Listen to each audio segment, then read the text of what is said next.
रामदुदू से यह बड़ी खबर है, जहां खेत में हथियारों से भरा एक बैग पाया गया है, जिसमें 2 पिस्टल हैं, 4 मैगजीन है, 21 कारतूस बैग में मिले हैं। बैग में हथियार मिलने से इलाके में सनसनी फैल गई है। सूचना पर पुलिस पहुंची और हथियार को जब्त किया है। खेत में रखे चारे की पूली में ये बैग मिला है। अज्ञात बदमाशों के खिलाफ मामला दर्ज कर लिया गया है। नारायणा श्री रामपुरा मार्ग स्थित खेत की घटना बताई जा रही है। इस खेत में एक हथियारों से भरा बैग पाया गया, जिसमें 2 पिस्टल हैं, 4 मैगजीन मिले और 21 कारतूस पाए गए हैं।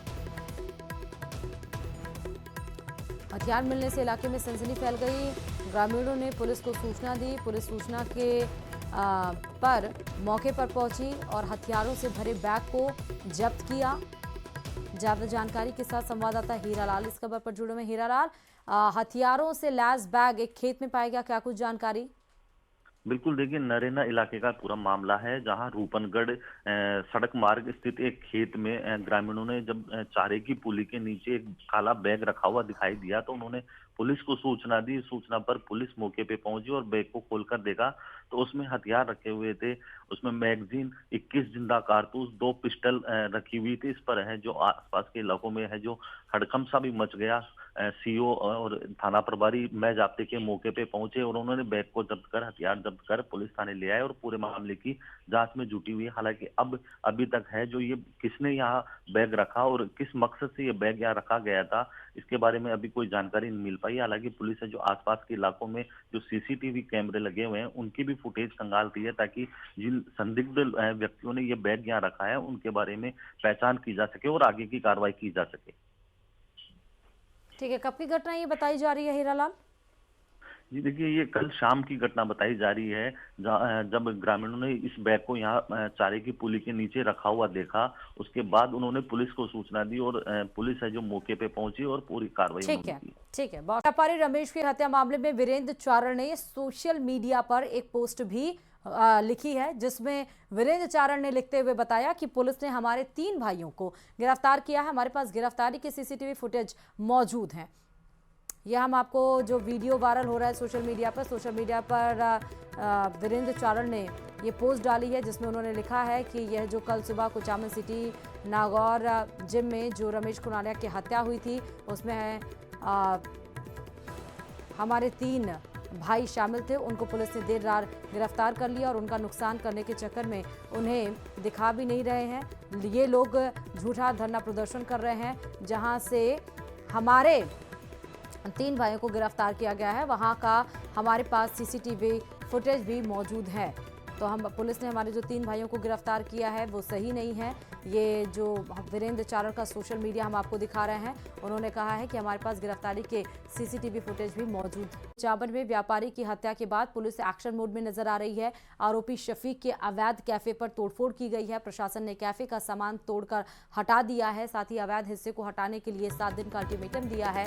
आरोपी का ओपन कैफे 5वीं मंजिल पर था। शफीक पर गोदारा गैंग को व्यापारी के नंबर प्रोवाइड कराने का आरोप लगा है। तो शफीक का आप देखिए, यहाँ पर जो 5वीं मंजिल पर उसका कैफे था उसको तोड़ा फोड़ा गया है और 7 दिन का अल्टीमेटम भी दिया गया है। जब पुलिस रात में इस कार्रवाई को कर रही थी तो अभी आप देखिए कि उनको विरोध का सामना भी करना पड़ा। पुलिस ने हल्का बल प्रयोग करके उनको हटाया और 7 दिन का अल्टीमेटम और दिया गया है। शफीक रोहित गोदारा से उसका कनेक्शन सामने आया है, क्योंकि रोहित गोदारा गैंग को व्यापारियों के नंबर प्रोवाइड कराने का काम शफीक करता था और इसीलिए पुलिस ने एक्शन मोड में तो नजर आ रही है और पुलिस ने इस कार्रवाई को अंजाम दिया है।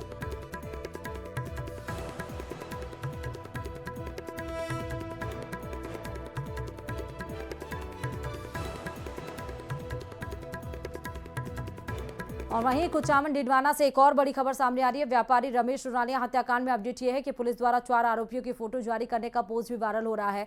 एसपी ऋचा तोमर पहले ही 25,000 की इनाम कर चुकी हैं, घोषणा कर चुकी हैं। वायरल पोस्ट में 3 आरोपी डिडवाना, कुचामन और 1 आरोपी अजमेर का बताया जा रहा है। वायरल पोस्ट में गणपत गुर्जर, हम आपको तस्वीर दिखा रहे हैं। पहली तस्वीर देखिए महेश गुर्जर, जहाँ पर ये 4थी तस्वीर आप देख सकते हैं। जुबेर अहमद 3री तस्वीर आप देख सकते हैं और धर्मेंद्र गुर्जर 2री तस्वीर है। इन्हीं चारों आरोपियों के, इन्हीं चारों जो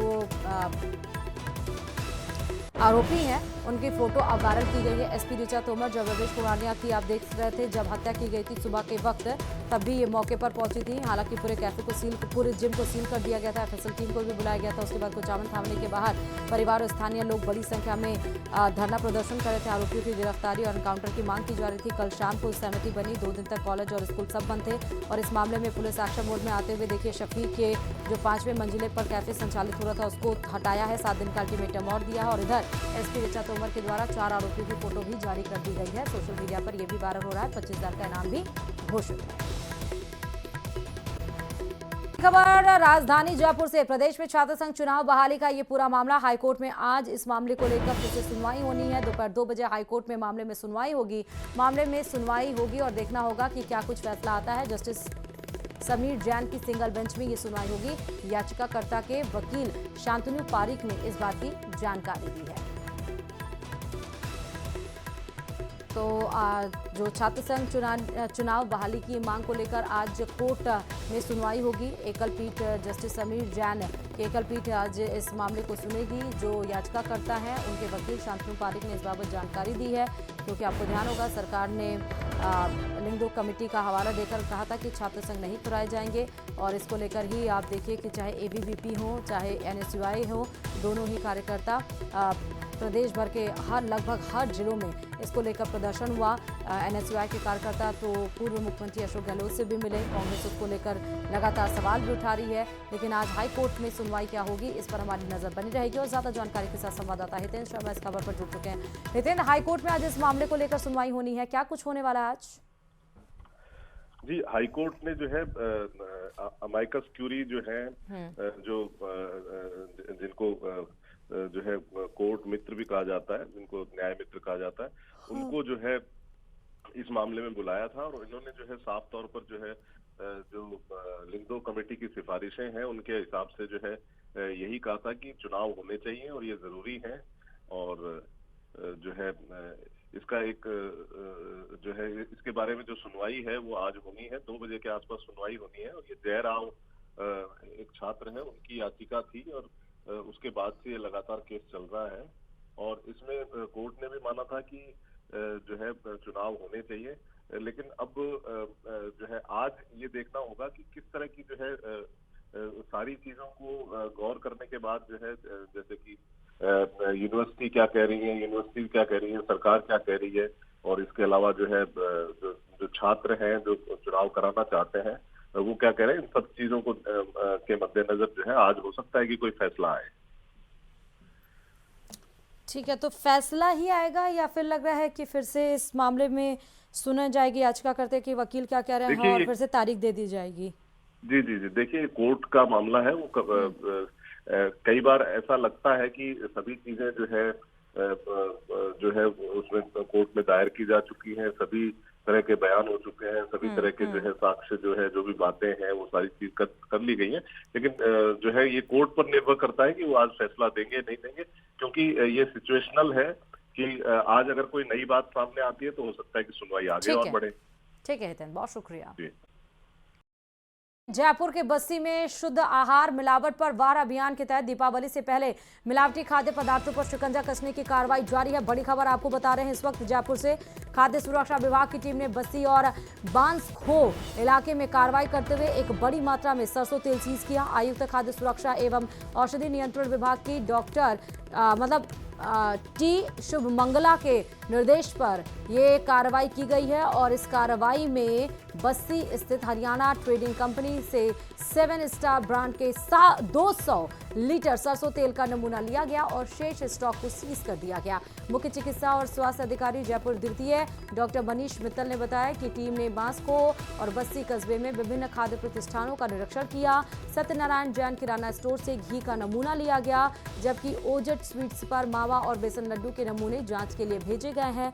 डॉक्टर मित्तल ने बताया कि नमूने जांच के लिए खाद्य परीक्षण प्रयोगशाला में भेजे गए। रिपोर्ट आने के बाद खाद्य सुरक्षा और मानक अधिनियम 2006 तथा नियम एवं विनियम 2011 के तहत आगे की कार्रवाई भी की जाएगी। दीपावली का त्योहार नजदीक है, जाहिर है ऐसे में मिलावटखोरी भी बढ़ जाती है। लेकिन अजमेर प्रशासन अलर्ट है, जिसने मिलावट के खिलाफ मुहिम चला रखी है। लेकिन बावजूद इसके कई जगहों पर मिलावटी सामग्री और नकली माल बेचा जा रहा है। उपभोक्ताओं को जागरूक करने और शुद्धता की पहचान के लिए देखिए ये हमारी खास रिपोर्ट। मिठास में मिलावटी जहर है, त्योहारों से पहले हो जाएं सतर्क, ऐसे करें मिलावटी सामान की पहचान। दीपावली से पहले अजमेर के बाजारों में जहां रौनक बढ़ जाती है, वहीं मिलावटखोरी भी चरम पर होती है। चिकित्सा एवं स्वास्थ्य विभाग की तरफ से शुद्ध आहार मिलावट परिवार अभियान भी चलाया जा रहा है। बावजूद इसके मुनाफाखोर मिलावट करने से बाज नहीं आते हैं, जिसको हमारे आयुक्तालय खाद्य सुरक्षा एवं औषधि नियंत्रण द्वारा संचालित किया जाता है। यहाँ पर आप अपना वीडियो, आप अपने मिलावट से संबंधी कोई भी सूचना देना चाहें, उस पर त्वरित कार्रवाई होगी। और आयुक्तालय द्वारा जो जिलों में अभियंता अधिकारी नियुक्त किए गए हैं और जो खाद्य सुरक्षा अधिकारी कार्य कर रहे हैं, वो सभी इस प्रकार की शिकायतों को एक प्रायोरिटी पर लेकर और निस्तारण किया जाता है। अब इसमें जिला स्तर पर भी CMHO कार्यालय में या कलेक्ट्रेट कार्यालय में आप मिलावट से संबंधित कोई भी शिकायत कर सकते हैं। प्रशासन अलग अलग स्तर पर जांच और सैंपलिंग कर रहा है। संदिग्ध खाद्य सामग्री की शिकायत के लिए फोन नंबर भी जारी किया है। साथ ही 181 राजस्थान संपर्क पोर्टल पर भी शिकायत की जा सकती है। दीपावली के समय पर जो सबसे ज़्यादा मावे की खपत होती है, दूध की होती है, पनीर की होती है, तो इन सब में और मसाले भी, सारी चीज़ें मैं कहना चाहूँगा इसमें। तो मसालों का जो सबसे ज़्यादा उपयोग हो रहा है, तो मसाले में कलर का उपयोग होता है। तो उसका सबसे जो सरल तरीका है जांचने का, वो है कि मसाले को आप एक साफ़ पानी कांच का लें, उसमें पानी भर लें और उसके बाद उस मसाले को 1 चम्मच अगर आप मसाला ड्रॉप कर उसमें डाल देंगे, तो उसके बाद अगर उस मसाले में कोई किसी प्रकार का कलर है, तो वो कलर की आपको एक धारा दिखेगी। जैसे अगर लाल कलर है तो उसमें मिर्च में लाल कलर का प्रयोग हो सकता है, जो कि बहुत ही नुकसानदायक है। हल्दी में येलो कलर का हो सकता है। तो वो जो कलर की धारा अगर उसमें बचती है, तो वो उससे वो पता लगता है कि ये मसाले मिलावटी हो सकते हैं। दूध और पनीर की क्वालिटी की जांच भी इस तरीके से की जा सकती है। दूध में जो सबसे पहली मिलावट होती है, पानी की होती है। तो अगर एक कांच का कांच की कोई भी अपन उसमें बर्तन ले लें या प्लेट ले लें, स्टील की प्लेट के ऊपर अगर ड्रॉप डालेंगे, 2 या 3 ड्रॉप, तो जिस स्पीड से वो नीचे बह रहा है, उससे आपको ये आइडिया हो जाएगा कि भाई ये दूध में कितना पानी मिला हुआ है। कोई भी प्रोडक्ट आप खरीदो तो पैक्ड प्रोडक्ट खरीदें। पैक्ड प्रोडक्ट में FSSAI का लोगो देखें, जो मैन्युफैक्चरिंग है उसका लाइसेंस नंबर देखें, उसके बाद वो कहाँ बना रहा है उसका पूरा एड्रेस उस पर देखें, डेट ऑफ मैन्युफैक्चरिंग क्या है, डेट ऑफ एक्सपायरी क्या है। पनीर में अगर आप लो फैट है तो जितना फैट का पनीर है, तो अगर लेबल पे लिखा हुआ है, उसके पैक्ड आइटम पे लेबल पे लिखा हुआ है कि इतने फैट का पनीर है, तब तो वो उसको हम उतने FSSAI एक्ट के हिसाब से देखेंगे। लेकिन अगर खुला पनीर कोई बेच रहा है, तो उसको हम ये मान के चलेंगे कि वो फुल फैट का ही होना चाहिए, फुल क्रीम का पनीर होना चाहिए। अजमेर में फिलहाल 6 खाद्य सुरक्षा अधिकारी तैनात हैं, जो मौसमी और रैंडम जांच करते हुए दुकानों से सैंपल ले रहे हैं। हमारे संवाददाता अशोक सिंह भाटी मदार गेट के मावा बाजार पहुंचे, जहां मावे की गुणवत्ता की जांच की गई। हालांकि मौके पर कोई गड़बड़ी नहीं मिली, लेकिन दुकानदारों और ग्राहकों ने भी सावधानी बरतने की अपील की। अलग अलग दुकानें हैं जहाँ पर अलग अलग स्थानों से मावा आता है, बड़ी संख्या में यह मावा पहुंचता है। अलग अलग गुणवत्ता का मावा होता है, अलग अलग मिठाई उनसे तैयार होती है। मिठाई में क्योंकि कई बार ये होता है कि दीपावली के दौरान मिलावटी जो मावा है वो भी आ जाता है, और कई बार जो है शुद्ध मावा जो है वो महंगे दामों में बिकता है, और जो नकली मावा है वो भी कई बार सामने आता है। तो ऐसे में दुकानदार से हम जानते हैं, इनसे पूछते हैं मावा और पनीर, क्योंकि दीपावली का त्योहार है, इनके पास भी अलग अलग वैरायटी का मावा रहता है, ये भी चेक करके जो है मावा लेते हैं। इनसे बातचीत करते हैं। भाई साहब, ये मावा जो, क्योंकि आपके पास 2 तरह का मावा है, किसी के पास 3 तरह का होता है, अलग अलग वैरायटी क्यों होती है, इसकी गुणवत्ता की जांच कैसे होती है? गुणवत्ता की जांच आयोडीन टिंचर से होती है। ये मेडिकल स्टोर से लाते हैं हम, तो इसकी जैसे हम चेक करते हैं ना, तो ये काला पड़ जाएगा ना, तो इसमें मिलावट होगी किसी तरह से। अगर काला नहीं पड़ा तो शुद्ध है। और गाय के दूध का मावा अलग आता है, भैंस के दूध का मावा अलग आता है। दीपावली की मिठास तभी सच्ची है जब उसमें शुद्धता और सेहत दोनों हो। नकली मिठाई से बचिए और दूसरों को भी सतर्क कीजिए, क्योंकि त्योहार की मिठास सेहत के साथ ही अच्छी लगती है। कई स्थान जो ऐसे हैं, ये जैसे बड़ी मंडियां हैं, बड़ी दुकानें हैं, लेकिन छोटी ऐसी दुकानें हैं जिन पर समस्याएं बनी रहती है। लेकिन इसके लिए स्वास्थ्य विभाग की ओर से भी कार्रवाई की जाती है। स्वास्थ्य विभाग की ओर से टोल फ्री नंबर भी दिए गए हैं, व्हाट्सएप नंबर भी दिए गए हैं। इसके अलावा लगातार जो है अलग अलग दुकानों पर सर्च अभियान चलाकर जो है गुणवत्ता की जांच यहाँ पर की जा रही है, जिससे कि दीपावली के त्योहार पर शुद्धता जो है वो बनी रहे और जो मिलावट पर वार और जो अभियान है वो लगातार यहाँ पर सक्रिय रहे। इसको लेकर भी कार्रवाई लगातार जारी है। कैमरा पर्सन के साथ अशोक सिंह, न्यूज़ 18।